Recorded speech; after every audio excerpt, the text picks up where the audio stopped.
po namin, Janelle Jacob. Magandang hapon. Magandang hapon, Tito Boy. Don? Janelle, ako na unang magtatanong. Totoo nga bang buntis ka? At totoo bang may relasyon kayo ni Willie Revillame? Nasagot ko na, pero hindi po ako buntis. Tumayo ka nga, Janelle. Pakita natin. Hindi talaga. Turn around. Napakaganda naman. Yan ba'y buntis? I-close up yun. Pinatayo ka lamang, hindi ka pinagpahingyo.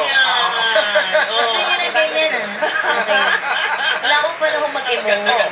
Okay. Hindi totoo buntis. So, hindi totoo at hindi totoong may relasyon kayo kay Hindi Willie. po. Pero alam mo, ang tanong ng marami, bakit hindi ito tumigil-tigil? Di ba? Ang tagal lang pinag-uusapan ito. Siguro i-connect lang po doon kasi kakatapos na ng issue, nag-guest ako dito last time Right. dito doon kay Kuya.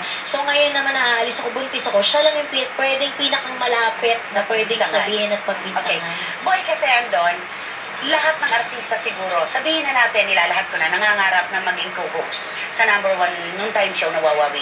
Ikaw ba, hindi mo ba pinagsisisihan itong decision mo na umalis doon para magpunta ng Amerika? Kasi Janelle, minsan isang panahon lang na